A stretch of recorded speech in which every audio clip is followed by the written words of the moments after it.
importancia del plebiscito que tendremos en pocos días, como escuela consideramos fundamental generar espacios de conversación e intercambio de ideas en torno a este importante proceso. Por ello, les damos la bienvenida el día de hoy a Derechos Sociales y Nueva Constitución, una mirada desde la psicología. Conversatorio al que hemos invitado a Alondra Carrillo Vidal y a Benito Baranda Ferrán, psicóloga y psicólogo, también académico en el caso de Benito, quienes cuentan con una vasta trayectoria en organizaciones sociales. Alondra fue dirigente estudiantil, presidenta del Centro de Estudiantes de la Escuela de Psicología y es parte de la coordinadora feminista 8M, siendo vocera de esta organización entre los años 2018 y 2020. Benito Baranda es fundador de la ONG América Solidaria y entre los años 1991 y 2011 fue director social del Hogar de Cristo. Ambos, tanto Alondra como Benito, han formado parte de la Convención Constituyente representando al Distrito 12. Le damos las gracias a ambos. Alondra, entiendo que viene en camino, tuvo un problema, por acompañarnos el día de hoy. Sabemos que la agenda está bastante ocupada por estos días, así que agradecemos mucho su presencia. Antes de comenzar, invitamos a la directora de la Escuela de Psicología UC, Marcela Cornejo Cancino, a entregar algunas palabras. Bueno, muchas gracias, Andrea. Gracias, Benito. Cuando llegue a Londres ya le agradeceremos. Estamos en un momento histórico sumamente relevante y nos pareció que era importante y como escuela quisimos hacernos presentes también en ese sentido y poder instaurar acá, como lo hemos hecho en otras ocasiones con otros eventos históricos que han llamado y exigido nuestra atención, poder generar espacios de conversación y diálogo acá. Así es que muchas gracias por vuestra presencia, especialmente gracias a Benito, quien es de la casa, y así es que siempre es un agrado tenerlo acá y tener la perspectiva justamente de ex estudiantes de esta escuela, psicólogos y psicólogas que participaron en ella y una discusión de cómo podemos pensar esta nueva constitución y este nuevo momento. El domingo va a ser un momento histórico, más lo va a ser seguramente el lunes, cuando ya con los resultados pensemos y reflexionemos en los desafíos que se nos plantean por delante y ahí también como escuela y desde nuestra disciplina vamos a estar presentes. Así es que muchas gracias.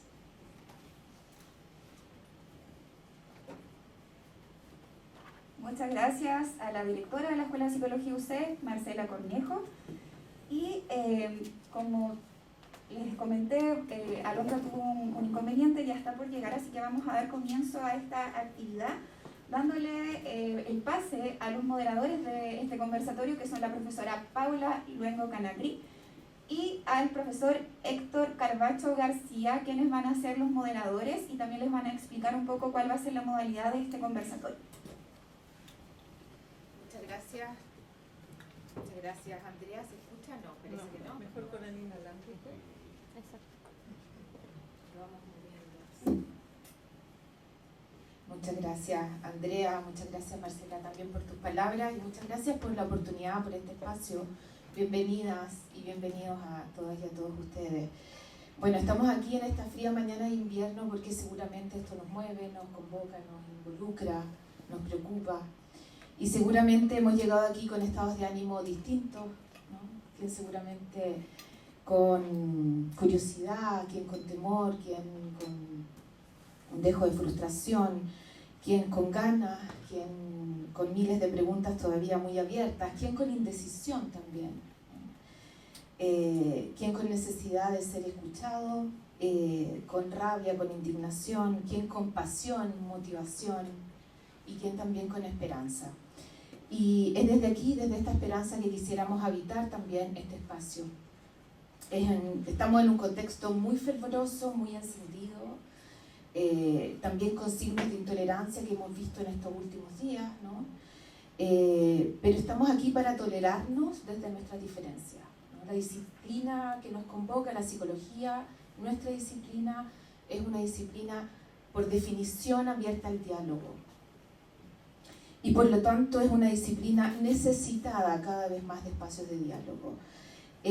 Por eso hemos querido abrir este espacio invitando a los dos únicos miembros de nuestra comunidad EPUC que fueron parte directa del proceso de construcción y de redacción de esta nueva propuesta constitucional. Y por lo tanto vivimos este espacio con un sentido de responsabilidad social importante y ciudadana, y lo hacemos sabiendo que este es un espacio protegido, ¿sí? Que este es un espacio para poder conversar con altura de miras, antes que nada, ¿ya? Con altura de perspectiva, con capacidad de respeto, con capacidad crítica también, con visión de futuro acerca de esta propuesta de nueva constitución y de este proceso que nos involucra tanto. Entonces, bueno, vamos a volver a darles la bienvenida y la gratitud a Benito, a Alondra cuando llegue, y vamos a contarles un poco cómo se desarrollará entonces esta mañana, ¿sí?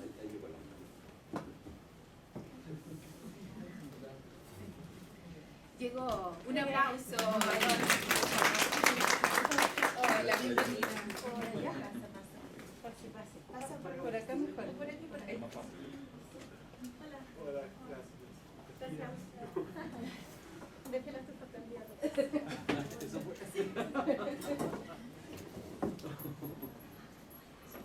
Bueno, acá vamos a empezar. La bienvenida de la directora que le agradeció tu presencia.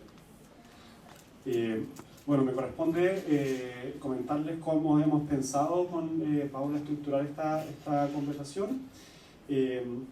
Tenemos dos partes principales. La primera parte en que Paula y yo hemos preparado algunas preguntas, más que preguntas, algunos temas que nos gustaría abordar con Benito y Alondra, para dar después una segunda parte donde la idea es que ustedes también se involucren con preguntas y comentarios.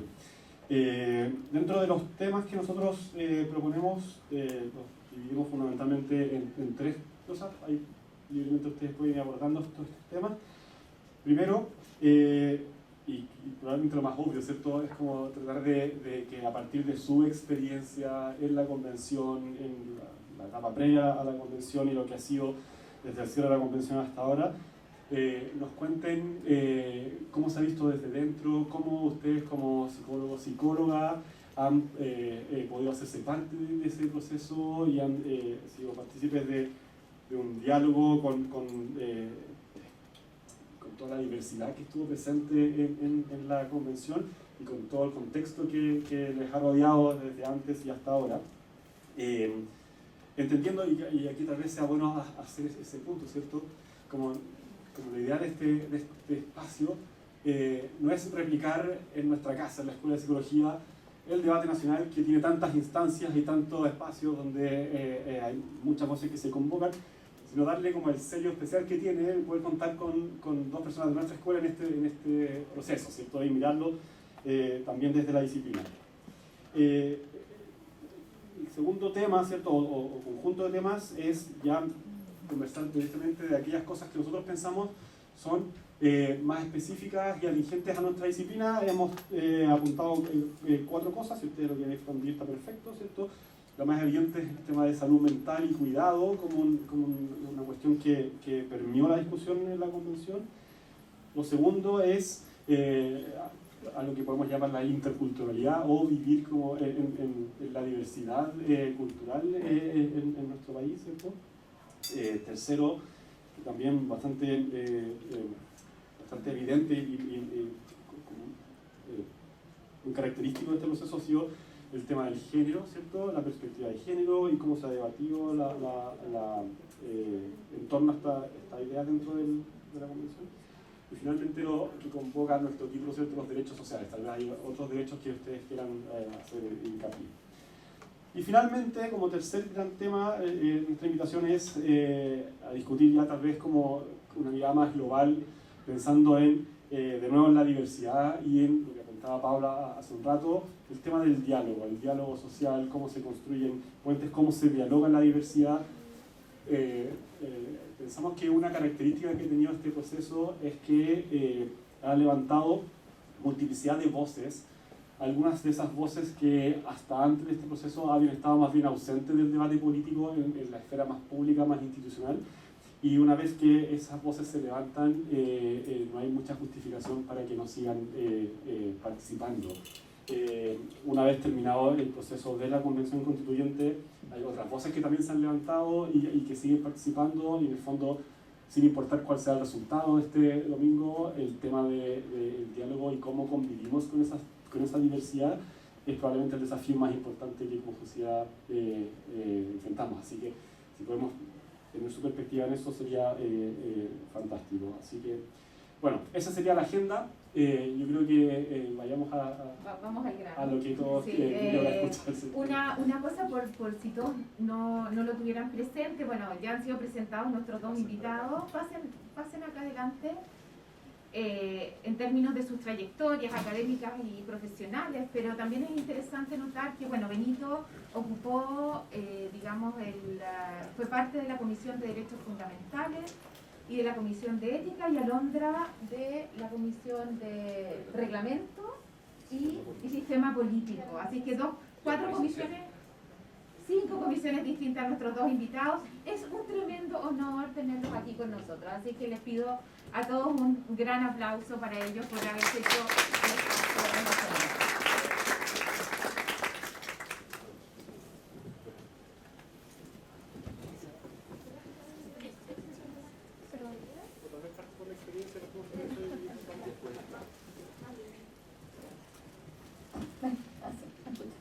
¿Me escuchan bien? Sí. Hola, ¿cómo están? Muchas gracias por la invitación. Muchas gracias, Marcela, por habernos contactado, Andrea, por habernos perseguido para lograr que estuviéramos aquí. Estamos en un momento particularmente álgido, ¿no? Faltan muy poquitos días para un momento que va a ser decisivo en la historia de nuestro país. En el curso de las decisiones políticas que como pueblo hemos tomado para enfrentar la crisis que estamos atravesando. Y me parece muy emocionante en un contexto como ese poder compartir en un espacio que fue tan importante para mí, ¿no? Y Benito me imagino que también, con compañeras y compañeros nuevos, con quienes nos podemos encontrar a conversar un poquito. Sobre la experiencia dentro de la convención, yo me resisto un poco a pensarla desde el punto de vista disciplinar, es decir, de mí como psicóloga ahí, pero sí hay cuestiones que creo que tuvieron mucho que ver con el paso por este espacio y que resonaron en la convención, ¿no? Esta universidad, de manera excepcional, creo yo, incluso en vista de las circunstancias presentes de otras universidades, tiene una estructura de representación estudiantil que ha logrado sostenerse en el tiempo, ¿no?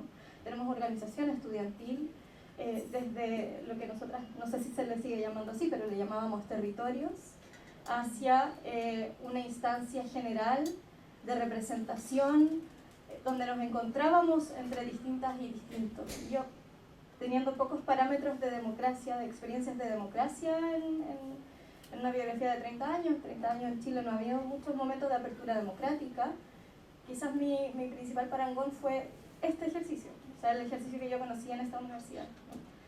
Y había algo relativamente semejante en ser parte de un espacio como la convención, que era significativamente diversa, con trayectorias biográficas extremadamente heterogéneas, múltiples, incluyendo cuestiones que en nuestra historia democrática, como habíamos escuchado recién, no hemos visto mucho, ¿no? O sea, representación de pueblos y naciones indígenas, ¿no? O sea, personas que no acuden al espacio de representación representando necesariamente una lista o un esfuerzo de construcción política de esa naturaleza, sino representando otra cosa, ¿no? Otra experiencia, otra historia, otra historia colectiva, otra memoria, ¿no? Y creo que en general la experiencia de la convención fue extremadamente rica y desafiante. Lamento mucho la forma en la que se ha comunicado públicamente lo que aconteció ahí, porque en el fondo uno llega a conversar a los territorios, a los barrios, con las vecinas y los vecinos, y hay una suerte de idea, como si fuese una verdad, de que la convención fue algo así como una bolsa de gatos invivible donde como pasábamos peleando todo el día o tocando guitarra o o no sé, vestidos como de Pikachu, o no sé, como todo lo que han intentado difundir de manera muy, ¿cómo decirlo?, denostativa de lo que fue ese trabajo, ese órgano. Pero yo creo que en realidad fue una experiencia extraordinaria. La mitad de ese órgano éramos mujeres, además, lo cual yo creo que no tengo pruebas ni tampoco dudas de que lo cambió todo. O sea, que es radicalmente distinto un espacio con esas características de representación, con esos mínimos de representación. Y en términos del ejercicio que supuso atravesar ese proceso, bueno, efectivamente llegamos todos desde los ejercicios que habíamos hecho previamente. Ahí Benito les va a poder contar, venimos de experiencias distintas, de articulación de listas distintas. Por mi parte tuve la labor de hacer de vocera constituyente de una articulación de asambleas territoriales que se levantaron con el estallido social desde el 18 de octubre en adelante, y de organizaciones que venían de antes, como de No Más FP, de la Coordinadora Feminista 8 de marzo, del Movimiento por el Agua y los Territorios, Modatim, o sea, una serie de organizaciones sociales que decidieron inéditamente levantar una apuesta de autorrepresentación para disputar la presencia en un órgano de esas características. Y llegamos desde esa diversidad de ejercicios a la convención. Y al principio eso también mostraba la fragmentación con la que llegamos, ¿no? La fragmentación de nuestro país, la fragmentación de los diagnósticos, de las reflexiones, de las discusiones. Y yo creo que eso marcó quizás todo el primer momento de la convención, el momento que además fue el del levantamiento de las primeras comisiones. Con Benito estuvimos en comisiones distintas, Benito estuvo en ética y estuvo en reglamento.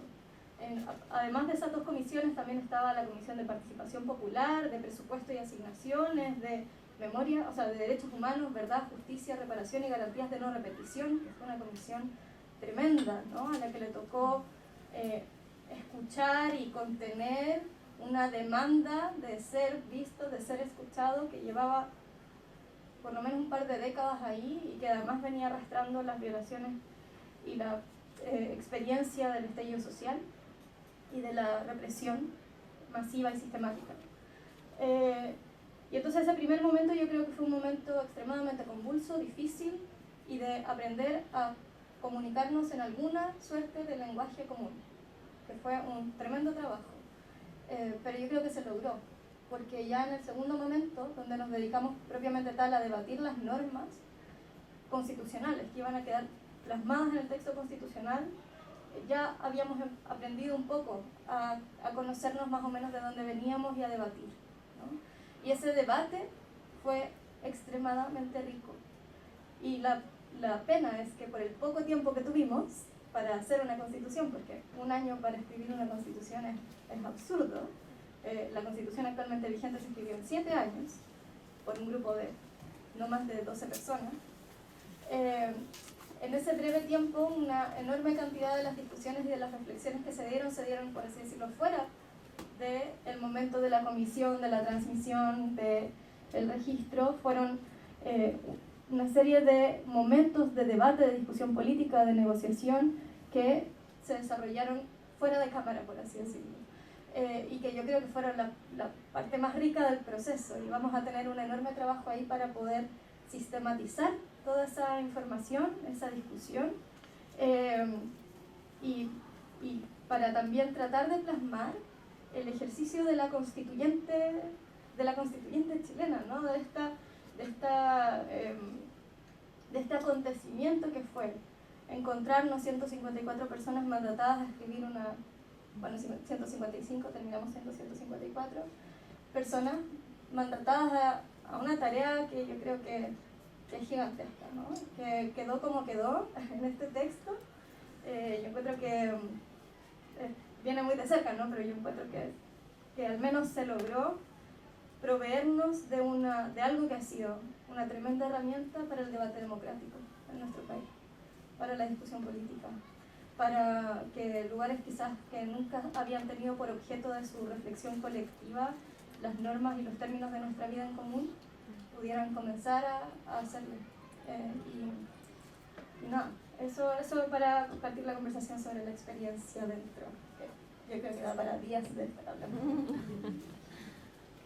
Bueno, muchas gracias, es un gusto estar acá y un gusto, ¿no es cierto?, poder comentarlo con usted. Y disculpen el día, la hora y todo, la verdad es que no teníamos mucha movilidad con los horarios, con los compromisos que ya teníamos, ¿no es cierto?, en este periodo. Voy a hacer dos reflexiones, agregar a lo que decía Alondra, tengo similitudes, ¿no es cierto?, con lo que decía Alondra. La primera gran reflexión cuando llegué a la convención es que en mi historia profesional me había tocado participar en varias comisiones ministeriales y presidenciales para colaborar con la construcción de políticas públicas. Y nunca había sentido que no conocía a las personas. O sea, llegando a la convención no conocía a las personas. Y eso habla de la élite que somos convocadas a la construcción de políticas públicas. ¿Ya? Habitualmente hice un cálculo, tomé 12 de las comisiones en las que me tocó participar, algunas presidenciales y otras ministeriales, y conocía cada vez que fui a esas comisiones más del 75% de las personas. Tenía vínculos de amistad por lo menos con la mitad, y a veces un poquito más de la mitad. Y tenía mucha amistad, pero mucha amistad por lo menos con un cuarto, y a veces con más de un cuarto. En una de ellas tenía mucha amistad con la mitad, que era una comisión pequeña, que incidió mucho en el cambio de la línea de la pobreza. Entonces, esa es mi primera reflexión. Llegué a un lugar donde esa élite no estaba. Yo soy parte de esa élite, ¿no es cierto? Me convocan en ese caso. No estoy hablando mal de la élite, estoy hablando de quienes convocan, ¿ya? Pero por supuesto colaboramos ad honorem, vamos de manera voluntaria a esos consejos, no somos personas remuneradas, pedimos permiso en nuestros trabajos y vamos a colaborar en esa tarea, ¿ya? Como le puede haber tocado a alguno de los que está acá también presente o a alguna de los que está acá presente, ¿no es cierto? Y con gusto uno lo hace, pero es una toma de conciencia muy fuerte, que tú llegas a un lugar de 154 personas, además de ti, ¿no es cierto?, 155 personas, y te das cuenta que no conoces ni siquiera el 20% de las personas que están sentadas allí. Ni siquiera por los medios de comunicación, porque la gran mayoría no participaba en los medios de comunicación, entonces no, nada. Segundo, que ese 20% que más o menos conoces, no tienes vínculo de amistad ni siquiera con el 5%. O sea, ni siquiera con el grupo donde yo estaba. De hecho, la noche anterior conocí a las personas que estábamos en el grupo, que eran los independientes por una nueva constitución, que venían de los independientes no neutrales. Conocí a 2 de las personas que estaban en ese grupo. No conocía a más personas. Por Zoom, por supuesto, a muchas, porque hicimos mucho Zoom en la campaña, ¿no es cierto? Entonces, esa es la primera reflexión. Entonces, y allí viene el primer trabajo. Cómo destinar la mayor cantidad de energía para establecer vínculos con las personas que estaban allá adentro. Como, bueno, en el caso de Alondra y muchos de nosotros dejamos todo lo que teníamos de trabajo externo, nos dedicamos solo a esto. Entonces, saqué el cálculo el otro día, trabajamos, por lo menos me tocó como 11.5 horas diarias, más o menos en ese tiempo. Y bueno, y los fines de semana, porque el fin de semana era el tiempo donde teníamos que ir negociando con los grupos de uno, y después con movimientos sociales, con los otros grupos y las normas, porque las normas tenías que llegar discutidas, no podías llegar a votarlas, ¿no es cierto?, sin haberlas discutido y haberlas deliberado, haber puesto la evidencia, porque eran discusiones también con contenido de evidencia empírica, ¿no es cierto?, de discusiones fuertes. Entonces mucho trabajo los fines de semana por Zoom, algunos presenciales, pero la gran mayoría por Zoom, ¿no es cierto? Entonces, el reconocer que no nos conocíamos y el establecer los vínculos de amistad, yo creo que capturó gran parte de mi energía inicial, ¿ya? Y tomé la decisión de trasladarme desde La Pintana, donde vivimos, en transporte público todos los días, para poder también mantener en contacto con la comunidad durante todo ese periodo, poder que la gente me preguntase cuando me identificaban en el metro, en la micro, me pusieron a preguntar lo que estábamos haciendo, y bueno, y eso también implicaba estar muy metido en lo que estábamos trabajando, no estar ausente de lo que estábamos trabajando. Yo no podía decirle a una persona, no estoy en esa comisión. Si me preguntaba, por ejemplo, por el sistema político, si me preguntaba a lo mejor por los derechos de la naturaleza, no tengo la menor idea, yo no estaba en esa comisión. No, la persona sabe que estoy dentro de la convención, pero me pregunta y teníamos que estar enterados. Y éramos la Londra, yo y otros de los que nos enterábamos de todo, tratamos de buscar la mayor comunicación posible para estar al día de lo que estaba ocurriendo en las distintas comisiones. Y si no, nos ayudábamos mutuamente entre nosotros también para ponernos al día en las discusiones, en la deliberación. Entonces, eso lo primero. Y lo segundo es que dentro de esa diversidad algo yo había tenido de aprendizaje en los estudios y también después, ¿no es cierto?, en el trabajo, pero mi aprendizaje estaba muy restringido a vincularme en territorios de mucha exclusión social, que tienen baja representación en la convención, no representación, yo diría, de contenido simbólico, o sea, de personas que llevan la voz, sino de representación de personas que efectivamente están en lugares de mucha exclusión social. Hay poca representación. Cuando dicen que la convención es mucho más representativa de la realidad nacional, digo, sí, pero hasta por ahí nomás, porque la realidad nacional no tiene 60 abogados, ¿no es cierto?, 350 personas, o sea, o 3 psicólogos, pero 3 psicólogos, no sé, no es así, pero bueno, se acerca mucho más, por supuesto, que el Congreso, porque tiene otro fin, no es para denostar al Congreso, sino que tiene otra finalidad, y fue elegido distinto, ¿no es cierto?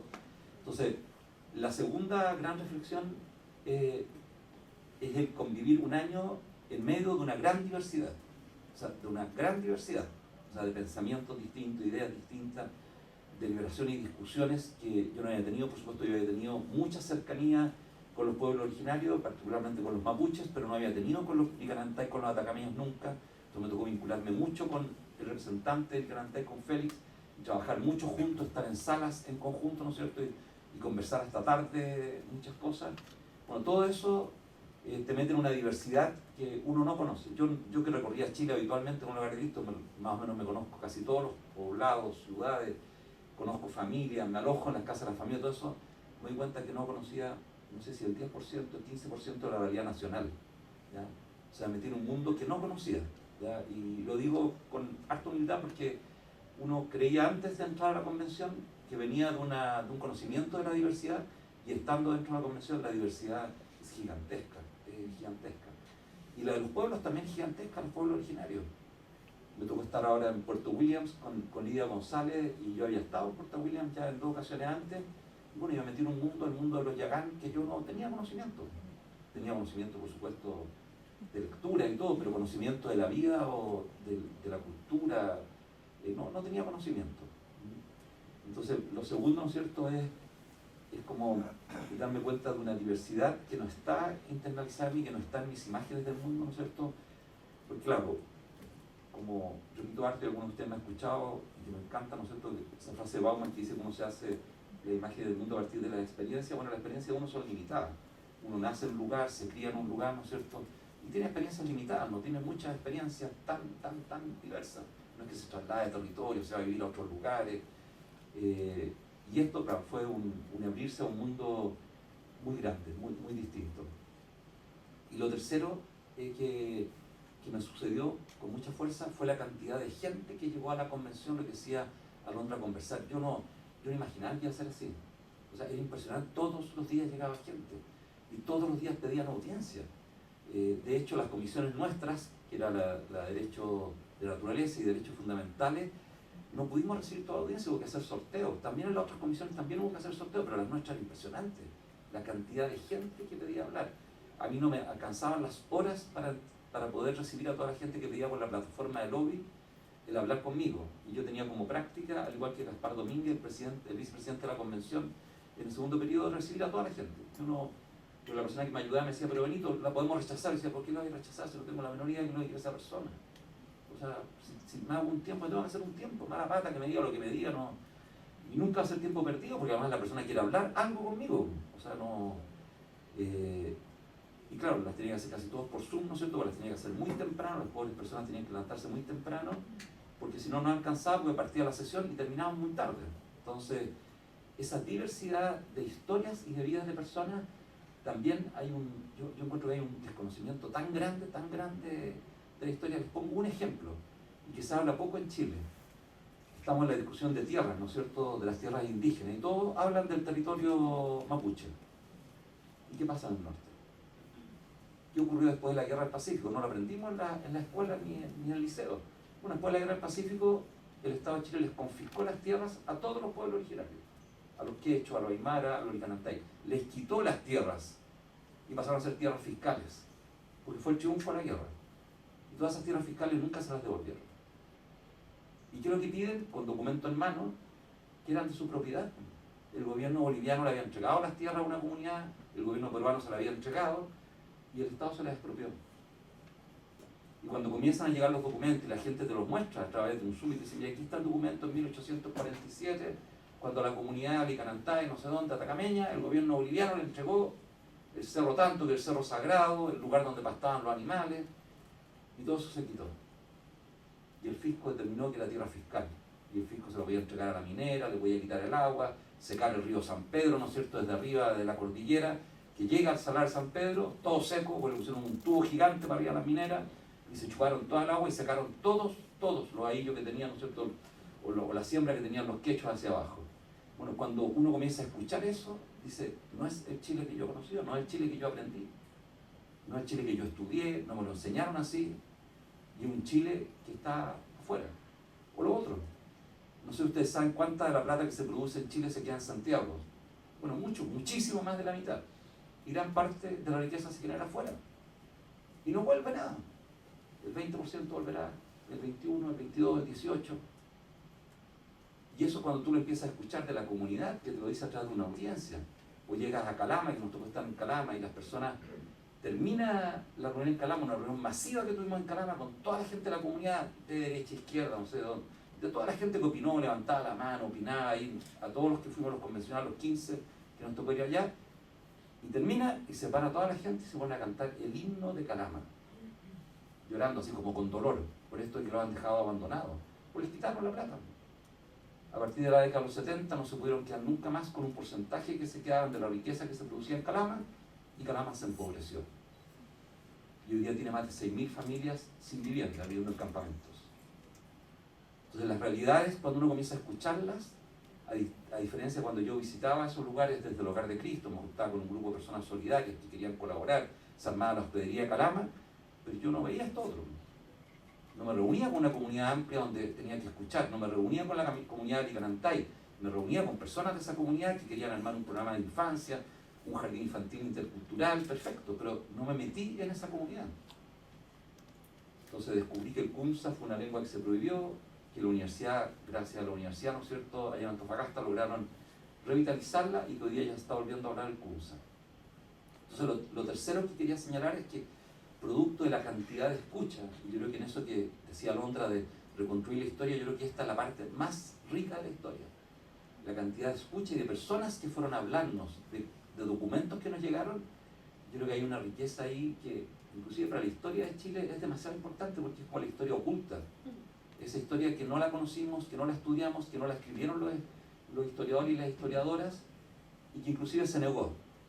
¿Ya? Se negó durante un tiempo porque puede provocar molestia, porque a lo mejor no tiene el ideal que muestran los historiadores en los libros que estudiamos cuando somos chicos, ¿no es cierto?, en la escuela, los héroes no son tan héroes, ¿no es cierto?, y a lo mejor hay muchas otras historias que son bastante más dolorosas que no las queremos reconocer. Entonces, eso era lo tercero. Y por último, decir que, producto de la experiencia de todo este tiempo, reafirmo algo que algunos de ustedes me escucharon hace años atrás, cuando me tocó para inaugurar el año académico, Ricardo, y sigo insistiendo en eso, que es algo medio freudiano, pero bueno, no se puede mover por Freud. Hay una fuerte tensión que yo creo que todavía se sigue viviendo, que es entre la libertad individual y la seguridad colectiva. Y esa fuerte tensión que la retoma Zygmunt Bauman en los escritos acerca de Europa, pero la retoma al revés que Freud, porque Freud nos señalaba que sacrificábamos mucha libertad individual por la seguridad colectiva, ¿ya?, por respetar los ritos, por seguir las tradiciones, ¿no es cierto? Entonces se sacrificaba mucho de lo que tú querías ser y tenías como riqueza para hacer. Bueno, y Bauman decía que justamente estaba ocurriendo lo contrario en Europa, se estaba sacrificando mucha seguridad individual para potenciar, seguridad colectiva para potenciar la libertad individual. Bueno, ese delicado equilibrio, yo insisto y voy a seguir insistiendo porque eso es lo que me pasa y me confirmó esta permanencia de la convención, es el que podemos aportar desde la psicología para la construcción de la convivencia social y de las políticas públicas. ¿Cómo lograr un equilibrio adecuado entre el ejercicio de la libertad individual y la seguridad colectiva? Y no que nos lleven a los polos, sino cómo lograrlo. Y ahí podemos conversar después acerca del texto constitucional y de la participación que nos ocupa varias y varios de nosotros para tratar de lograr este equilibrio, esta lucha, esta tensión que hay, ¿no es cierto?, que nos rompe también como sociedad. Eso es. Gracias. Bueno, muchas gracias ya por esta primera gracias ya por esta primera panorámica, ¿no? Y yo creo que en un contexto como el nuestro, esta dimensión subjetiva, esta experiencia directa, esta experiencia que de alguna manera desmitifica, ¿no?, tantos de los relatos que estamos escuchando en este último tiempo, sobre todo, creo que es de un tremendo valor. Vamos a algunos temas, si les parece, específicos dentro de los que también mencionaba Héctor. No sé, con toda libertad, salud mental, tenemos, bueno, nuestro conversatorio es sobre el tema de los derechos sociales. Sabemos que la propuesta del nuevo texto constitucional amplifica, ¿no?, muchos de los derechos sociales respecto de la Constitución de 1980. Hay una gradualidad en esto. ¿Cuál consideran ustedes más importante? ¿Pueden referirse un poco a algunas de estas temáticas muy libremente, la que les parezca también a ustedes también más prioritaria y más importante de comentar en este contexto?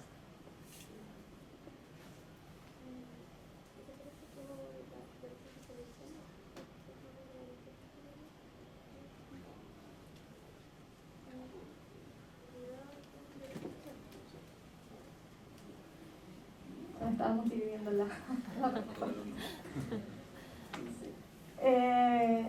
ya. Voy a tratar de responder más brevemente esto para que nos quede un ratito para conversar al final. Efectivamente, esta Constitución lo que hace es proponer un cambio significativo en el rol del Estado respecto de los derechos sociales. En la Constitución actualmente vigente, el Estado tiene un rol de habilitar lo más posible que sea la iniciativa privada la que resuelva, a partir del mercado o de otras formas de regulación de la iniciativa privada, la provisión de prestaciones que son de carácter de derecho social, ¿no?, que entran en el terreno de los derechos sociales. Y eso se ve, lo hemos visto, ha sido el núcleo de las movilizaciones de las últimas décadas, ¿no? Y particularmente en lo que refiere a salud, vivienda, educación, seguridad social.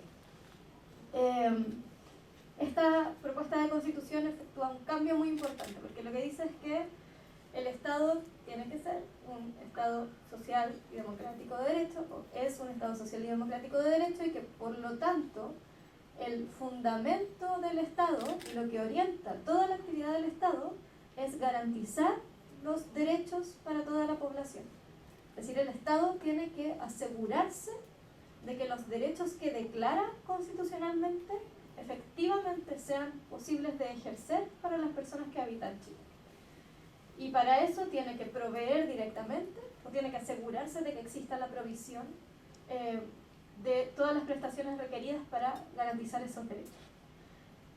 Al mismo tiempo, y quiero plantearlo desde el inicio, este punto, esta Constitución también tiene un reconocimiento que yo creo que es muy importante y que se puede ver también a lo largo de los principales derechos sociales, que es un reconocimiento de lo que algunas de nosotras llamaríamos el patriarcado, ¿no? Es decir, hay un reconocimiento de que nuestra sociedad está atravesada por una asimetría estructural propia de relaciones opresivas de género, y que por lo tanto una labor ineludible del Estado, una prioridad respecto de la sociedad que queremos promover, es la superación de esas relaciones opresivas, y el objetivo que se plantea, que es un objetivo que al mismo tiempo es le podemos llamar un ideal normativo, pero también es, por así decirlo, un camino, que es la igualdad sustantiva. Es decir, poder vivir en condiciones de igualdad sustantiva, donde la igualdad no solamente se declara, sino que es necesario reconocer y remover los obstáculos que de hecho impiden que esa declaración se realice en la realidad. Y eso es muy importante para la garantía de derechos sociales también, por dos razones. Una, porque esta Constitución establece y reconoce algo propio de la estructura más básica de nuestra sociedad, que tiene que ver con la naturaleza del trabajo, ¿no? O sea, esta Constitución reconoce que el trabajo no es solamente aquella actividad que se desarrolla en el marco de una relación contractual formal, donde nosotros vamos y vendemos nuestro tiempo, ¿no? Nos arrendamos y trabajamos y después recibimos por eso la compensación de un ingreso, sino que reconoce que el trabajo doméstico y de cuidados, que las labores que consisten en lavar, cocinar, planchar, cuidar, en fin, todo aquello que permite la regeneración de nuestra capacidad misma para trabajar, es también trabajo, y que quienes lo desarrollan son también trabajadoras y trabajadores. Que este trabajo ha sido desigualmente distribuido en la sociedad y que supone una carga que determina posiciones desiguales, asimétricas respecto de la participación en la vida social, y que mandata al Estado a generar las condiciones para avanzar hacia una corresponsabilidad de género y social de ese trabajo. Es decir, se propone en última instancia la socialización de los trabajos de cuidados, que dejen de ser un problema privado que se realiza en cada uno de los hogares y pase a ser tratado como un problema general que debe organizarse socialmente, y propone, como dice, con un sistema integral de cuidados, que es una red de prestaciones públicas que busca ser uno de los terrenos en los que se desarrolle el proceso histórico para terminar con la división sexual del trabajo tal y como la conocemos. Esa es la magnitud de la orientación del programa que está puesto en juego en esas normas. Y eso está puesto también en juego en otros derechos sociales que se garantizan, de nuevo, de manera distinta a como quedan declarados en la Constitución del 80, como por ejemplo un derecho que ni siquiera está declarado, que es el derecho a la vivienda digna y adecuada. Es decir, una lucha histórica de las dueñas de casa sin casa por tener un lugar para habitar, para vivir, y que introduce en ese derecho no solamente la garantía de que la vivienda deje de ser simplemente un bien de mercado más, al que podemos acceder a través de nuestra capacidad adquisitiva o con un apoyo del Estado, si es que ese apoyo existe, sino que es un propósito del Estado que toda persona que habita en Chile tenga una vivienda digna. Y esa vivienda es digna y es adecuada, no solamente cuando tiene, no sé, el espacio suficiente o la aislación térmica suficiente, o cuando está situada en una ciudad con acceso a servicios, sino que también es una vivienda digna y adecuada cuando tiene el espacio y equipamiento suficiente, doméstico y comunitario, para la producción y reproducción de la vida. Eso está en el artículo 51, que es el artículo de derecho a la vivienda digna. También está presente en el derecho a la educación, donde algunos de los principios del derecho a la educación son la educación no sexista, ¿no? La educación laica no sexista. O cuando junto a los derechos sexuales y reproductivos tenemos una norma de educación sexual integral, que está orientada ¿a qué está orientada la educación sexual integral? Al disfrute libre de la sexualidad. Esa es como la orientación general. Y todo lo demás va en pos de esa posibilidad, la prevención de la violencia, el desarrollo del autoconocimiento, del consentimiento. En el fondo, una norma que está centrada en las posibilidades de una exploración de esa esfera de nuestra vida, ¿no? Donde nos hagamos cargo de que la educación sexual de hecho existe, de hecho se desarrolla en nuestro país, en todo el mundo. En nuestro país más del 50% de la juventud la desarrolla a partir del consumo de pornografía. Esa es la forma más generalizada de educación sexual, y poder asumir la responsabilidad colectiva de rediseñar esa actividad en función de ese objetivo, ¿no? De avanzar hacia ese disfrute libre. Son conceptos que podemos discutir muy, yo creo, largamente en un espacio como una escuela de psicología de la sexualidad. Quiero remarcar estas cosas porque en el fondo creo que es muy importante y que quizás no siempre sale o se pone sobre la mesa cuando hablamos de derechos sociales, esta mirada que en el fondo buscaba articular esos dos vectores, por así decirlo. Por una parte, esta garantía material está bien. Esa garantía material de condiciones para lo que nuestro pueblo en la calle ha dicho una vida digna, sino que También que en ese proceso de garantizar las condiciones para una vida digna vayamos transformando progresivamente también algunos vectores de opresión y de violencia propias de nuestra vida social y podamos ir avanzando en esa dirección. Comentaría eso para aportarles ese elemento. Sí, a ver, acerca de los derechos fundamentales, uno de los elementos que lo atraviesan y que ustedes lo van a poder leer en las normas es la participación, ¿ya? En 67 normas está contemplada la participación, no solamente de derechos fundamentales, sino también en territorio. Y les voy a nombrar algunas de ellas porque yo creo que son importantes, porque desde mi punto de vista ahí nos va a caber un rol muy grande a nuestra profesión, como generar, ¿no es cierto?, esas instancias de participación que permitan que las personas terminen también legitimando la política, porque si las personas no participan de lo que les acontece cotidianamente, es difícil que puedan legitimar a una persona que los representa después en el Congreso en cosas que terminan siendo lejanas para ella y para ellos. Esto cuesta darlo a entender.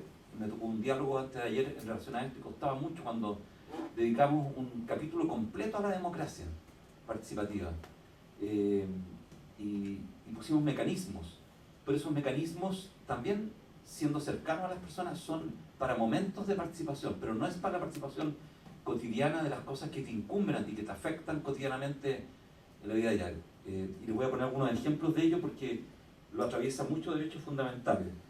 Las normas que decía, la norma de la Constitución que decía Londra, que era vivienda, donde nos tocó participar mucho, se originó de una participación masiva de comités de viviendas en Chile.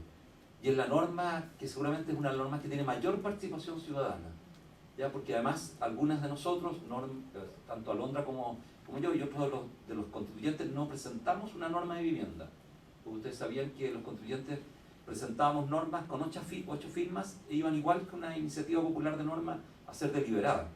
Pero en vivienda, varios de nosotros, movimientos sociales, nuestro grupo y varios dijimos no. Otros presentaron, nosotros dijimos no vamos a presentar. Vamos a esperar que surja la iniciativa popular de norma, vamos a trabajarla con ellos, vamos a tener, con Alondra nos tocaba participar activamente en esos Zoom masivos que hacíamos con comité de vivienda hasta que salió la norma. Y la norma, bueno, es muy parecida a como se discutió, porque participaron también arquitectos de un movimiento que se llama Arquitectos por un Chile Digno, participaron también profesionales de otras áreas, entonces salió la norma bien armadita. Junto con esa norma, la norma de vivienda no se entiende si no hay una norma adecuada de ciudad. Esto no lo tienen mucho las constituciones, pero las constituciones están exigiendo hoy día que quien al final ordena cómo se van a construir la vivienda es la ciudad.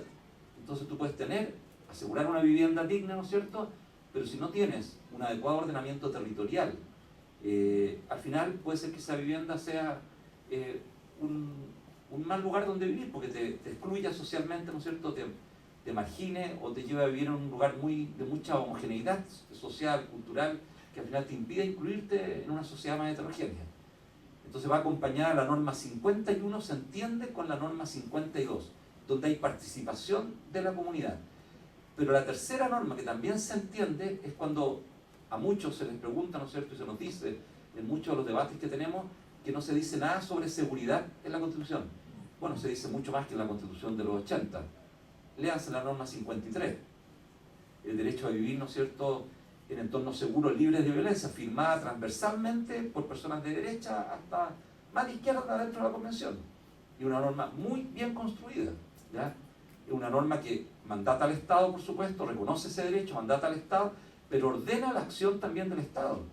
Y ordena no solo en la acción punitiva o persecutoria, sino en la acción, ¿no es cierto?, de prevención, hasta llegar a la rehabilitación, hasta la reinserción social, esa norma. Entonces, la norma 51, 52 y 53, cuando ustedes la leen, son un hilo conductor de una misma norma.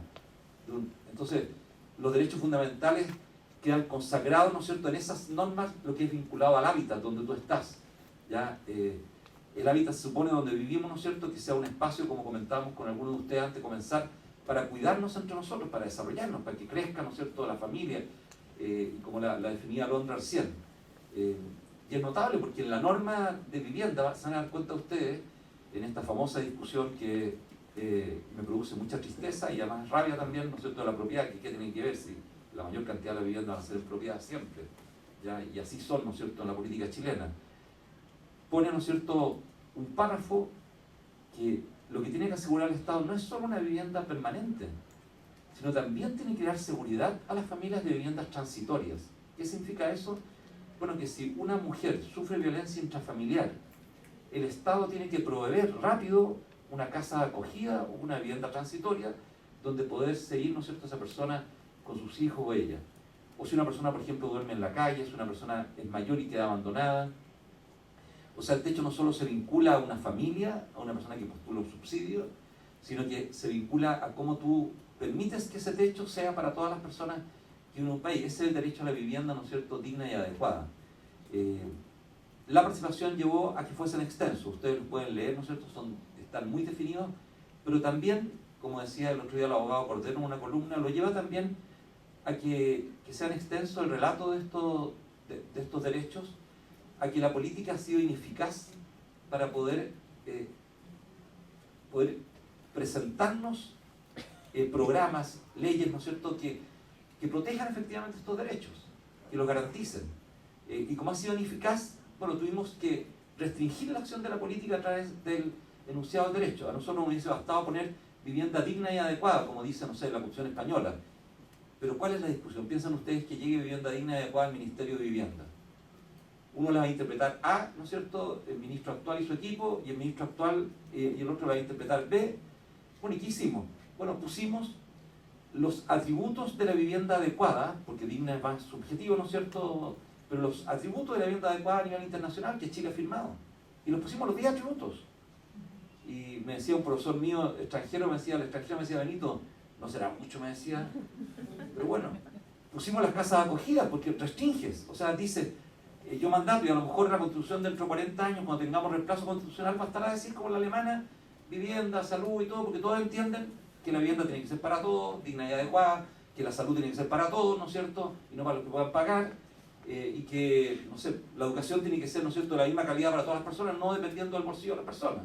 Bueno, esa comprensión que puede tener una cultura, no la tenemos en la cultura nuestra, ni menos, ¿no es cierto?, con la herencia de la Constitución de los 80. Entonces, hubo que ponerlo. Por eso, si ustedes leen los que están metidos en educación, como lo dijo un experto en educación, una experta la semana pasada, quedó un poquito largo, porque son 9 artículos. 9 artículos. Es largo, son 9 artículos, pero si ustedes los leen, justamente es porque pone marco. Y a lo mejor en el recambio constitucional esos marcos no van a ser necesarios, ¿ya? En 67 normas está la participación ciudadana. Y esa participación ciudadana, ustedes la pueden ver también en la norma 42, ¿no es cierto?, que es sobre educación. Se discutió harto de los proyectos educativos. Bueno, los proyectos educativos tienen que participar quienes están en el proyecto educativo. ¿Quiénes están? Bueno, no solo los dueños del proyecto educativo, los que lo fundaron, también están los padres apoderados, los niños, niñas, y por lo que conocemos nosotros y estudiamos en esta escuela, bueno, existe lo que se llama la autonomía progresiva y el interés superior del niño y la niña, entonces también tienen derecho a participar de los proyectos educativos. Y esa participación es vinculante, y va a tener que ponerla, por supuesto, la ley, como se dice ahí. Y en el artículo 28, que es sobre las personas que tienen discapacidad, también tienen que participar en las leyes, programas y todo, y es vinculante también. Ustedes saben, ¿no es cierto?, que en la participación está la consulta, la incidencia y lo vinculante. Lo vinculante es lo más alto y lo vinculante es estricto, porque tiene que construirse de manera conjunta. Lo incidente es que yo tengo que identificar que lo que dije quedó en parte, ¿no es cierto?, lo que quedó. Y la consulta es consulta. Me pueden decir después que no quedó nada de la consulta, ¿ya? Y vinculante es muy, muy, muy estricto. Y acerca de la interculturalidad, yo creo que desmitificar 2 cosas y con esto concluyo. Se han confundido lo que es un país, un estado y una nación. Estados Unidos es un país, son 51 estados y son 500 primeras naciones. Y nos tienden a enredar con esto. Yo me admiro cuando hay personas que lo hablan esto y digo, es una locura, o sea, nos enredan mentalmente. Chile es un país, un estado, porque no somos federales, ¿no es cierto? Y lo que estamos haciendo en nuestra Constitución es reconocer que dentro de este país y de este estado hay autonomías regionales, autonomías comunales y autonomía indígena. Y se reconoce que hay 11 pueblos originarios. Eso es lo que se hace, es reconocer lo que ya existe. Ya el artículo 2 de la Constitución española dice que hay en España naciones y regiones. Así lo dice el artículo 2. ¿Ya? Y no tiene, yo encuentro que no tiene ninguna cosa extraña, es reconocer lo que existe en el país que nos ha costado tanto reconocer. Para los que estuvimos en la lucha, en el retorno a la democracia, recordemos el momento, ¿no es cierto?, en que el presidente, el candidato Patricio Aylwin firma con los pueblos originarios el reconocimiento constitucional de los pueblos originarios. Y cuando eso va al Parlamento en el periodo de Patricio Aylwin, por supuesto que por el candado que tiene la Constitución de los 80, de los 2/3, no se pudo hacer. No hubo reconocimiento constitucional. Hoy día todos dicen, ustedes escuchan que todos dicen, no, si lo vamos a reconocer. Pero bueno, no se lo reconocieron en 30 años. Y lo que hace esta Constitución es reconocer a los pueblos originarios y ponerlos en la Constitución. Y tiene algo malo que las personas que llegaron, si usted, alguno de ustedes, ¿no es cierto?, llegó, su familia de Alemania se educó en alemán, otro se educó en francés, otro se educó en inglés, y otros nos educamos en castellano. ¿Tiene algo malo que se eduquen en su lengua? ¿Tiene algo malo que permanezcan las prácticas consuetudinarias como permanecen? Porque todos nos encanta, ¿no es cierto?, desde el punto de vista turístico, que permanezcan en Rapa Nui, pero no pueden permanecer en otras partes del territorio. Váyanse a Ollagüe, donde nos tocó estar arriba, en la frontera con Bolivia. Los quechua, ¿qué es lo que son? Una nación que está en 4 países. Los aymara, ¿qué es lo que son? Una nación que está en 4 países. Esos son, si hablan la misma lengua, tienen las mismas tradiciones, tienen la misma cosmovisión. A muchos nos duele lo que pasa con los kurdos. Bueno, lo que pasa con los kurdos pasa acá al lado también. O sea, aprendamos a vivir entonces con distintas naciones que no quieren dejar de ser chilenas y chilenos. De hecho, la lengua que se habla mayoritaria en Ollagüe es el quechua. Los niños hablan quechua, las familias hablan quechua. Y se habla quechua en la escuela y se habla castellano en la escuela. Y eso atenta contra la unidad del Estado. No atenta contra la unidad del Estado. La diversidad y las distintas culturas enriquecen esa unidad del Estado. Pues la reconocen. No seamos como Napoleón, ¿no es cierto?, que quería un Estado, una nación. Bueno, no es así. La verdad es que la diversidad existe. Existe en Francia, aunque la hayan querido sofocar. Existían distintos idiomas, distintas tradiciones, distintas costumbres, ¿no es cierto?, que enriquecen los estados. Y cuando tú reconoces las culturas, por supuesto que aumenta la paz y disminuye la violencia. Porque las personas se identifican con lo suyo y lo pueden vivir libremente. No tienen que estar oprimidos por otros que les impidan vivir lo que son, o sus tradiciones. Y esto es la interculturalidad que ponemos dentro de este texto.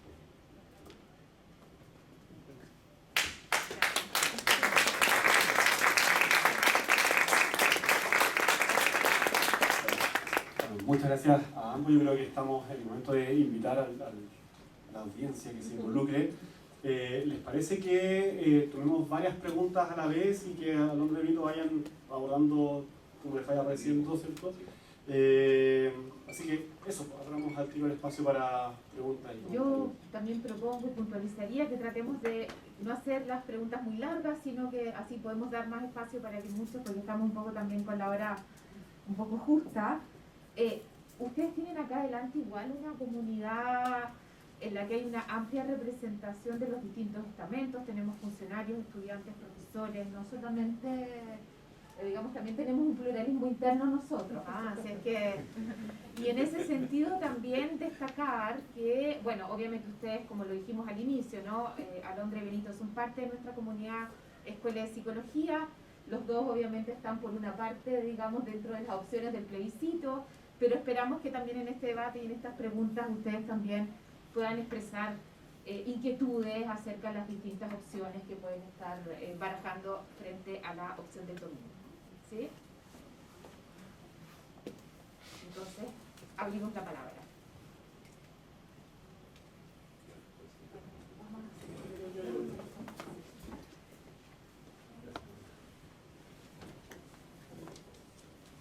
Hola, buenas tardes. Yo no tengo dudas de mi voto, así que una pequeña pregunta. ¿Cómo te llamas?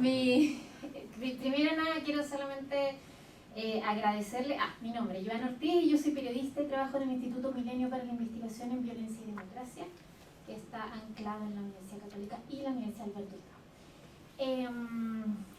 Primero, quiero agradecerles profundamente a Benito y a Alondra por todo el trabajo en la convención. La verdad es que yo he escuchado varios convencionales y siempre me quedo con esa sensación de que se fue un espacio tan fecundo y lamentablemente como hacia afuera lo que aparece es totalmente distinto. Entonces, de verdad, muchas gracias por todo el trabajo y el corazón puesto ahí. Creo que hay mucha gente que sabemos que fue así y que lo valoramos profundamente.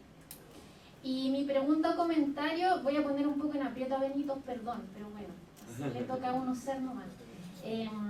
Yo soy feminista y como me dijeron en la calle, porque hemos estado bandereando con mis vecinos, el otro día me dijeron maracá, lo que me da mucha risa. O sea, entre las cosas que nos gritan y nos matamos de la risa con los vecinos con esos insultos. Y entre los que me han dicho, también está abortera de mierda, porque uno tiene su bandera feminista. También ya uno lleva muchos años, entonces a uno también le da risa un poco, ¿no?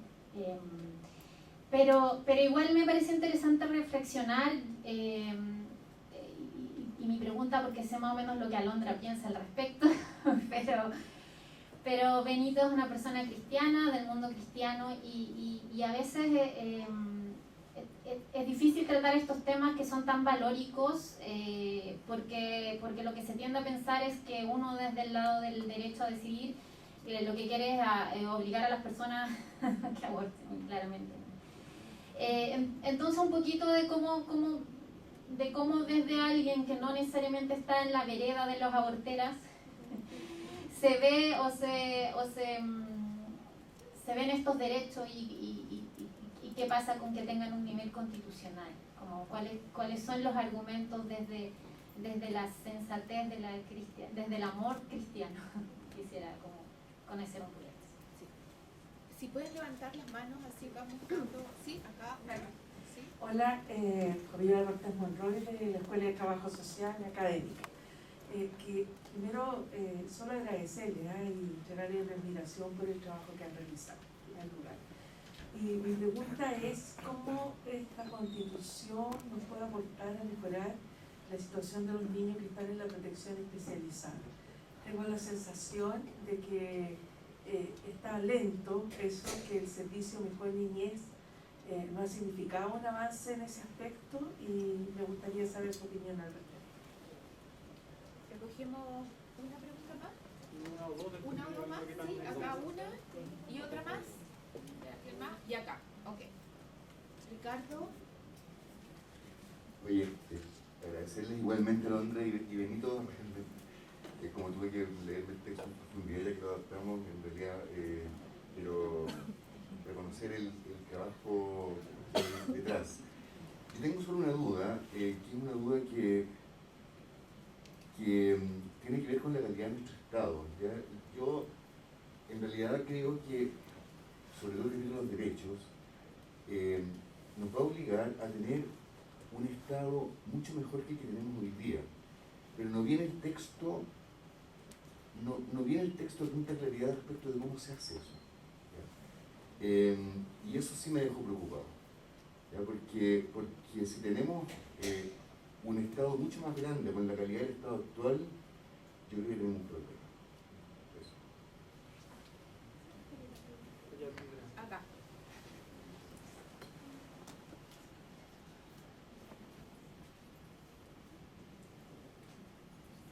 Hola a todos, buenas tardes.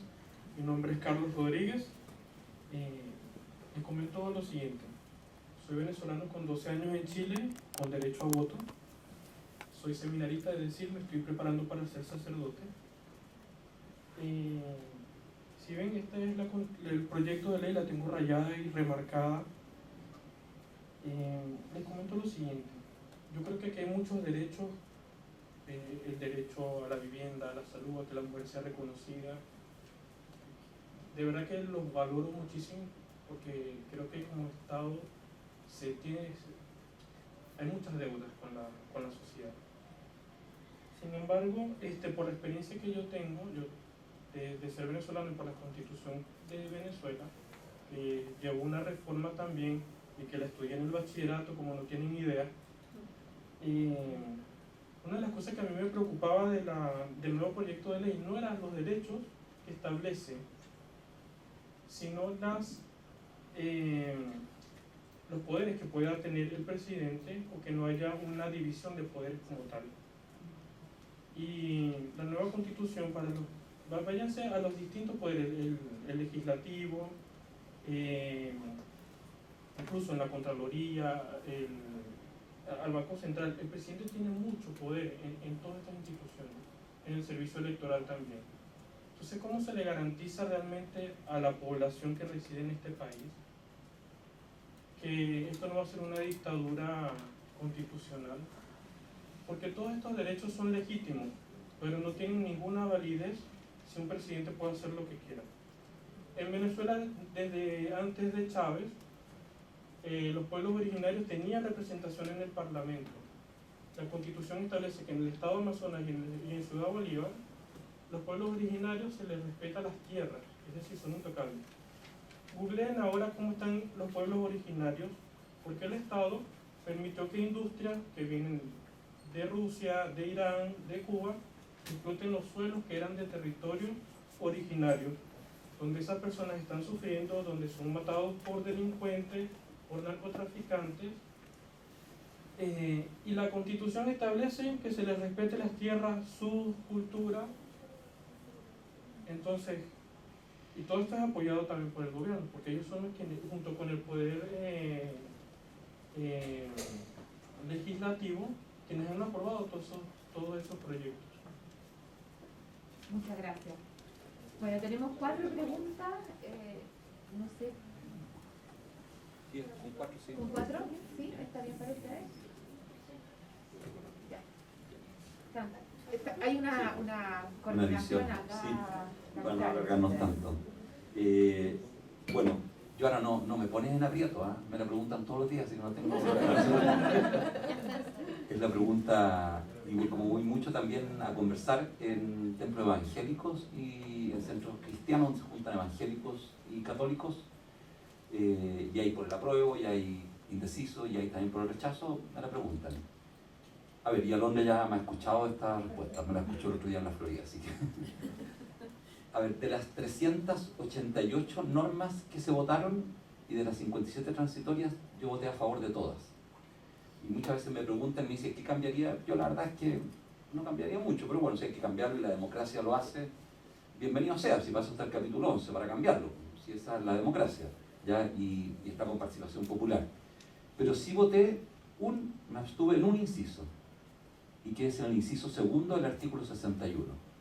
¿Ya? Y el inciso segundo del artículo 61, donde se reconocen los derechos sexuales y reproductivos de la mujer, lo voté en la comisión a favor, lo votó una compañera mía primero porque falleció mi padre ese día, y a la vez siguiente lo voté a favor porque de la comisión tenía que ingresar al pleno. Como grupo siempre estábamos de acuerdo, si había mayoría en el grupo, aunque uno no votara a favor de ese artículo, votaba a favor porque uno era representante de su grupo en la comisión. Y tenía que pasar al pleno, y en el pleno tú tenías la libertad de votar en contra o no, pero ya había pasado al pleno. Y en mi grupo todos, salvo 2, pero todos los otros 11, los 13, estaban a favor, ¿no es cierto?, del artículo completo, sin tener observaciones. Mi opinión desde que ingresé a la convención, porque así me lo preguntaban cada vez que estaba en los diálogos en el distrito 12, era que yo consideraba que eso tenía que continuar su deliberación parlamentaria, que era la que estaba en ese momento en el Parlamento y que fue bloqueada. Bueno, Alondra y el resto de las mujeres que han trabajado en esto en la convención señalaban con justa razón que eso era parte constitutivo de los derechos sexuales y reproductivos, y no lo podía sacar, será una parte de los derechos que se reconocen también en el resto del mundo, ¿ya? Cuando ustedes lean el artículo, ¿por qué me abstuve? Porque por supuesto que considero que son muy importantes los derechos sexuales y reproductivos. Lo hicimos junto con otro abogado también católico, con Roberto Celedón, lo discutimos harto, lo conversamos harto los dos, ¿ya? Y yo esperaba que eso continuara su discusión en el Parlamento. Pero más allá de eso, yo señalo que el que tú reconozcas un derecho, y esto es una buena discusión que tenemos siempre con los católicos y los evangélicos, no significa que tengas una obligación, ¿no es cierto? ¿Ya? Y si tú tienes principios que hacen que tú no ejerzas ese derecho, bueno, esa es tu libertad. Es lo mismo que en el artículo 68. Cuando ustedes lean el artículo 68, abre la puerta a la eutanasia, ¿ya? Porque está la determinación de la persona. No lo dice así explícitamente, pero está abierta, que esto ya se está discutiendo en el Parlamento, no es algo nuevo, sino que ya se está discutiendo. Pero ¿cuál es lo fundamental en ese artículo? Como ocurre también con los derechos sexuales y reproductivos, es que tú reconoce esos derechos. Y en el caso, ¿no es cierto?, del 68, lo que tú dices, se reconoce que las personas tienen derecho a cuidados paliativos. Y eso es lo fundamental. Y en ese, por supuesto, que voté a favor, porque encuentro que es extremadamente necesario. Son los dos artículos que generalmente me ponen, ¿no es cierto?, en estas conversaciones. Es una opción que toman las personas, y las personas, yo no soy mujer, soy hombre, entonces tampoco me puedo meter mucho en algo que no me toca vivir. Como dicen habitualmente las mujeres, no sé si Alondra lo ha dicho, pero ahorita lo dicen ahí en la convención, que mis hijas, que si los hombres nos hubiésemos podido embarazar hace tiempo habríamos aprobado el aborto, ¿ya? Entonces, yo creo que en el fondo es una discusión que queda en manos hoy día ya del Parlamento, el armar la ley, y que me parece que está bien, fue aprobado por harta mayoría, ¿no es cierto?, en la convención, y el Estado le corresponde regularlo. No tengo mayores observaciones en relación a eso. Y bueno, señalar ahí también que lo dije, ¿no es cierto?, en unos momentos de discusión, porque me decían, ¿por qué no votas en contra y te abstienes? Me decía una persona que votaba en contra. Yo decía, cada vez es difícil, porque ¿quién soy yo para juzgar? ¿No? Si no soy mujer primero, que una persona tome esa decisión. Nosotros somos padres adoptivos, nuestra sexta hija tenía mucha dificultad, su madre vivía en la calle cuando estaba con rubiola. Además, entonces tuvo impacto en la vida y ella decidió no abortar. Pero yo, ¿qué derecho tendría? ¿Cómo podría juzgarla si hubiese decidido abortar? O sea, es como raro. Cuando me pongo en eso, me reflexiono, me imagino al tiro a la Magdalena y digo, ¿cómo yo voy a juzgar que esa persona decidió? Es una decisión que esa persona tomó. Entonces, bajando como al terreno más práctico, siento que como quedó contemplado y como queda regulado, me parece que está bien, ¿no es cierto?, que lo norme la Constitución, ya que no pudo pasar por el Parlamento, y que va a ser muy difícil, ¿no es cierto?, que hubiese sido en este Parlamento y a lo mejor en el próximo que hubiese pasado. Bueno, no tengo... Y bueno, esa respuesta es más o menos bien aceptada en las conversaciones que tenemos, porque bueno, varias de las personas han tenido experiencias cercanas o personales en relación a esto, también en el mundo cristiano. En relación a la pregunta de Ricardo, bueno, nuestra preocupación es la calidad del Estado, exactamente, es la calidad del Estado. Chile no tiene dificultad hoy día de disponer de profesionales para esa calidad. Yo creo que tiene mucho más que lo que podía haber tenido a inicio de los 60, ¿ya? Entonces, ¿y qué pasos dimos? No pudimos dar tantos pasos, pero sí generamos un capítulo, que es el capítulo 5, que es el de buen gobierno, que es algo excepcional dentro de la Constitución. Y en ese capítulo 5, uno de los elementos que metimos, que fue bien complejo, es, por ejemplo, el de la probidad y el de la eficacia en el trabajo, ¿no es cierto?, dentro del Estado. Y dedicamos, ¿no es cierto?, 2 artículos a la modernización, ¿ya? Entendemos que esta es una norma general, ¿no es cierto?, después tienen que hacerse las normas específicas, pero bueno, ponemos esa presión sobre el Estado, ¿ya? Y bueno, y también provocamos algo que yo creo que lo queríamos provocar distinto a algunos de nosotros, pero no lo logramos, algo que genera mucho dolor dentro del Estado, que cuando llegan los nuevos gobiernos, llegan con sus asesores y asesoras, ellos determinan los salarios y determinan también los salarios de los asesores y asesoras, rompiendo con una carrera funcionaria que muchas personas renuncian a tener a veces mejores rentas en otros lados y dicen, no, yo me quiero quedar acá, pero en ese periodo genera también un alto malestar. Bueno, esto lo sacamos de la función del Ejecutivo. El Ejecutivo no va a poder fijar salarios, ni tampoco se van a poder fijar salarios el Poder Legislativo. Eso va a ser parte de una comisión externa que en parámetros objetivos va a ir determinando las modificaciones salariales, también de los cargos de confianza del Estado. No va a ser una acción voluntaria, como han dicho hoy día, ¿no es cierto?, que este gobierno voluntariamente no va a permitir que se excedan de tanto monto. Y le van a descubrir que algunos se excedió, porque así es la vida, ¿no es cierto? Y va a ser la excepción del... Bueno, esto se va a regular a través de una comisión externa y, por supuesto, no lo pueden determinar ellos y ellas. Claro, tratamos de meter algunas de esas normas en buen gobierno para mejorarlo. Y bueno, y lo otro es que le entregamos mayores atribuciones y poder también a los municipios, a los gobiernos regionales. Metemos a la alta dirección pública también, al servicio público, le damos mayor autonomía al servicio público, ¿no es cierto?, que consideramos que es extremadamente importante. A algunos de nosotros nos ha tocado participar cuando se selecciona gente en el servicio público y es muy interesante, yo lo defiendo mucho. Creo que es un muy buen instrumento que tiene el Estado y lo tenemos que potenciar y darle mayor autonomía, cosa que los Estados sigan funcionando independiente del gobierno, no estoy contra el gobierno, sino que digo, el Estado siga funcionando sus servicios. Y fue lo que ocurrió en Bélgica, no sé si alguno de ustedes recuerda, cuando por más de 50 semanas no hubo gobierno y el Estado seguía funcionando.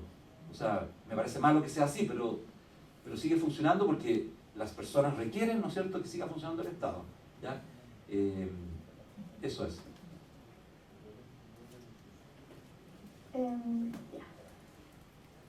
Voy a responder en orden inverso. Primero la pregunta sobre el mismo ritmo. La pregunta sobre la división de poderes y del sistema político. Lo primero que tenemos que traer como a memoria es que en nuestro país actualmente, en la Constitución actualmente vigente, tenemos un presidencialismo reforzado, un hiperpresidencialismo, donde el presidente ostenta atribuciones de orden legal, o sea, legislativo, que no tiene el Congreso, sino que la tiene el presidente. Por ejemplo, la facultad de iniciar de manera exclusiva el debate parlamentario respecto de un listado de materias que no puede iniciarse en su deliberación parlamentaria sin la iniciativa del presidente. Nombramientos en el Poder Judicial que de manera bastante directa respecto de la Corte Suprema, respecto también del Tribunal Constitucional, establecen una relación de autoridad del presidente, de la cabeza del Ejecutivo respecto de otro poder del Estado. Y tenemos además un presidente que concentra las atribuciones ejecutivas de prácticamente todas las decisiones del país a nivel nacional, ¿no? Tenemos gobernadores regionales que son más bien figuras de papel, ¿no?, creadas hace muy poquito además, pero que no suponen un contrapeso regional al poder del Ejecutivo, sino que tenemos un Ejecutivo que decide de arriba hacia abajo decisiones que son experimentadas directamente por las personas que habitan las comunas y las regiones que no son parte de la región metropolitana. Entonces, la propuesta constitucional mantiene la división en tres poderes, mantiene un régimen presidencial, pese a que hubo una discusión para poder avanzar hacia otro tipo de régimen. Nuestra posición, la posición que a mí me tocó defender era la posición de un semipresidencialismo, es decir, de una relación expresa de colaboración entre la presidencia y el poder legislativo, pero fue finalmente una articulación entre sectores muy diversos entre sí, el Partido Comunista, la UDI, RN, el Partido Socialista, la que determina la mayoría que configura un presidencialismo en la propuesta constitucional. Ese presidencialismo es, sin embargo, un presidencialismo atenuado respecto del que tenemos ahora, es decir, el presidente no tiene más atribuciones que las que tiene ahora, tiene menos atribuciones que las que tiene ahora. Y eso es como incontestable, ¿no? O sea, no es una cuestión de valoraciones. De hecho, ostenta menos atribuciones. Por ejemplo, el presidente no tiene facultades de nombramiento como presidente respecto del CERVEL, tiene la posibilidad de presentar un listado de nombres para la integración del Consejo, pero que es ratificado por el Congreso de Diputadas y Diputados y la Cámara de las Regiones, que son quienes participan de esa decisión, y por lo tanto es una participación de dos poderes del Estado en la determinación de la composición del Consejo del CERVEL. Respecto del Consejo de la Justicia, que es una generación de la capacidad del Estado de sacar las decisiones administrativas y de sanción que hoy están en el Poder Judicial, concentradas en los jueces, y depositarla en un consejo conformado no solo por jueces, sino por funcionarias y funcionarios del Poder Judicial, nombrados por los tres poderes del Estado, que permiten, de hecho, que el Sistema Nacional de Justicia, que el Poder Judicial, como lo conocemos hoy día, sea un poder que tenga un contrapeso respecto de otros poderes del Estado, cuestión que hoy día no ocurre. Hoy quienes determinan los ascensos, por ejemplo, al interior del Poder Judicial son los mismos jueces. Y eso hace que los jueces, al momento de fallar, en vez de estar observando los hechos y la ley, estén observando los hechos, la ley y el juez de arriba para determinar qué decisión tomar, ¿no? Porque la estructura jerárquica del Poder Judicial ha generado esos incentivos que alimentan una estructura autoritaria del Poder Judicial y por lo tanto en el camino de su modernización, que es básicamente la orientación respecto del Poder Judicial o de los sistemas nacionales de justicia, se genera este consejo que existe en otros países del mundo de manera bastante exitosa. Francia es un ejemplo de ello, ¿no? De ahí tomamos el modelo también. Entonces, yo no estoy de acuerdo con la premisa de que en esta propuesta constitucional tengamos, por así decirlo, menos división de poderes o una habilitación constitucional al autoritarismo. Me parece que, de hecho, es al revés. O sea, lo que tenemos hoy día esta es mi valoración, ¿no? Nuestra valoración. No digo la de Benito, quizás también, pero digo nuestra, la de Movimientos Sociales Constituyentes, que era el grupo del que yo hacía parte en la convención, de que tenemos un sistema político diseñado en una dictadura cívico-militar con la orientación de concentrar o de evitar que la deliberación democrática pudiese tocar o modificar de manera sustantiva la herencia dictatorial. Y eso fue un propósito abiertamente decidido, ¿no? Lo dijo Jaime Guzmán cuando señaló que el objetivo era generar una serie de reglas que evitaran que generaran que quien sea que estuviera en el poder en el futuro no pudiese tomar decisiones demasiado distintas a las que hubieran tomado ellos de estar en el poder.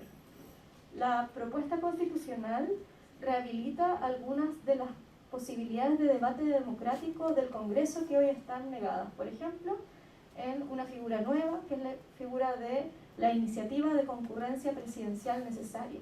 Una figura que viene a reemplazar la iniciativa exclusiva de la presidencia. ¿Y cuál es el cambio que eso supone? Ya no existe iniciativa exclusiva de la presidencia para la discusión parlamentaria, sino que existe esta otra figura de concurrencia presidencial. Significa que el debate parlamentario puede siempre iniciar con el debate de fondo. Es decir, siempre el Parlamento puede comenzar a discutir una determinada ley en su mérito en función de lo que esa ley propone. Si esa ley se topa con algunos ámbitos que son propios de la figura presidencial, que tienen que ver con la responsabilidad fiscal, con el gasto público, entonces se requiere que el presidente o la presidenta, en un lapso de tiempo breve, antes de que el proyecto de ley pase a ser votado por la sala, se pronuncie a favor. Si el presidente o la presidenta no se pronuncia a favor, esa tramitación legislativa no sigue, es decir, se detiene. Si tiene el patrocinio del presidente o la presidenta, esa discusión puede seguir. ¿Cuál es el objetivo de esto? Que yo creo que condensa la orientación que tuvo la discusión sobre la relación entre presidente y parlamento. Evitar que la discusión parlamentaria sea, ¿esto es constitucional o es inconstitucional?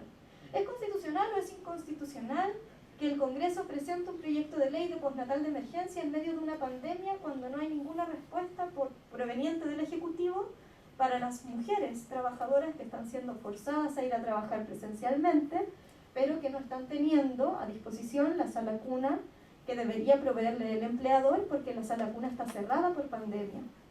Esa discusión, por ejemplo, en Chile, se frenó inicialmente, ¿no? ¿Por qué? Porque el proyecto de sala cuna, o sea, el proyecto de postnatal de emergencia, era un proyecto que irrogaba indirectamente gasto público y por lo tanto era una iniciativa exclusiva de la presidencia y el Congreso no podía discutir respecto de eso.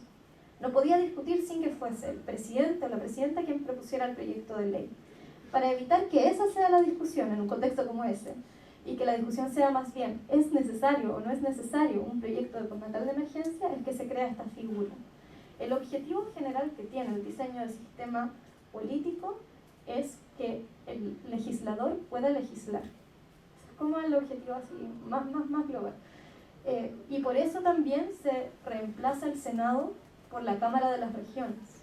Y pasamos de tener una segunda cámara diseñada para lo que se dice enfriar el debate parlamentario, para moderar la discusión de la Cámara de Diputados, a una cámara que tiene por objetivo concentrar un principio de representación distinto al de la Cámara de Diputados y Diputadas, que es la mirada de las regiones, ¿no?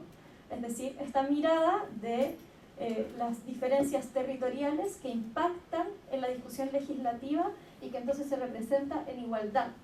Y regiones como la nuestra, que concentran el 40% de la población, tienen 3 representantes y Aysén tiene 3 representantes. Y en esa misma Cámara concurren todas las regiones en igualdad de condiciones. Por supuesto, eso genera un bicameralismo asimétrico. No pueden tener el mismo poder si representan de manera tan distinta uno de los principios democráticos propios de las democracias contemporáneas, que es una persona, un voto, ¿no? Eso. Perdón, sí, lo estoy terminando. Sí. Vamos Perdón, es una última, sí, porque estamos muy pasados sí. de la hora. Estamos pasados, ya, perdón. Muy pasado. Es que este punto es complejo porque no ha habido mucho espacio para poder conversar públicamente sobre el sistema político. Entonces, me parece muy importante poder despejarlo. Sí, efectivamente. Solo respecto de niñez, señalar que la disposición transitoria 29ª establece un plazo de 18 meses para la presentación de un proyecto de ley que modifique la ley actualmente vigente sobre el sistema de garantías y de protección de la niñez para poder incorporar los mecanismos de prevención, sanción y persecución de las violencias. Y yo creo que en ese marco hay, por así decirlo, un intento de acelerar el debate parlamentario, el debate institucional sobre la adecuación del sistema que trata con la niñez, del sistema de protección especializada, pero yo creo que la diferencia va a depender o va a recaer en la existencia de una fuerza social organizada que tenga algo que proponer respecto de ese debate y que pueda tomarse entonces la discusión pública sobre cómo reorganizar la institucionalidad que trata con la niñez, que yo también creo que es una tarea urgente. Eso. A ver, en un minuto, el 5 de septiembre, un mensaje para que ustedes quisieran desde su experiencia como constituyentes, desde la psicología, un mensaje para el 5 de septiembre, en un minuto.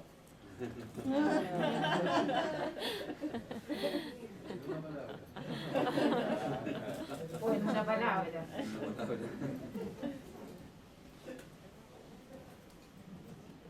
Ay, me encantaría decir ganamos. Una palabra. No, yo creo que sin lugar a dudas avanzamos. O sea, todo esto que ha ocurrido es un avance gigante para Chile, ¿ya? El día 4 de septiembre las mujeres recordarán, y lo he recordado hoy con Alondra, porque me encanta decirlo, que justo cuando vayan a votar, hace 70 años se votó por primera vez en una elección presidencial. Las mujeres pudieron votar en Chile, en una elección presidencial. Y hace 70 años se eligió también en esa misma elección la primera senadora chilena, ¿ya? Y ahora en esta constitución se reconoce la democracia paritaria, que yo creo que es un paso gigante hacia adelante, ¿no? Que las mujeres participen activamente en la vida política en igualdad de condiciones que los hombres. Así que diría, avanzamos. Sí, yo creo que especialmente respecto de las mujeres, las diversidades y disidencias sexuales y de género, esta constitución se va a convertir en un piso irrenunciable de derechos. Y yo creo que eso va a ser muy, muy relevante, no solo para nosotras aquí, sino para las mujeres que están en el resto del mundo también, organizándose para cambiar la vida, para cambiar nuestra vida. Yo, nada, les quiero decir que ojalá el 5 de septiembre podamos estar celebrando, pero ante todo encontrándonos para conversar, para hacer un balance, para pensar qué se viene ahora, porque creo que el mayor riesgo que existe es que de alguna manera sintamos que el trabajo está hecho, si es que el escenario es positivo, porque nada, pues nos quedan varios años de seguir trabajando.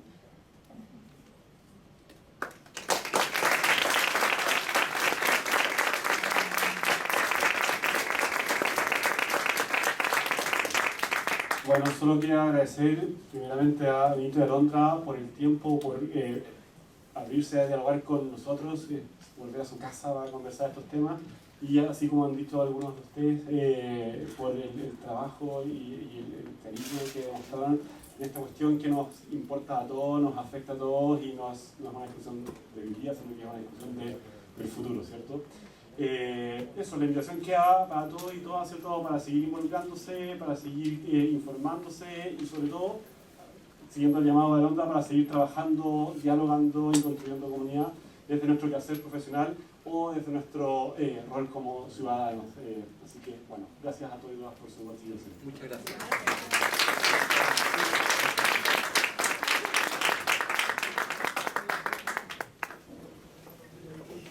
Bueno.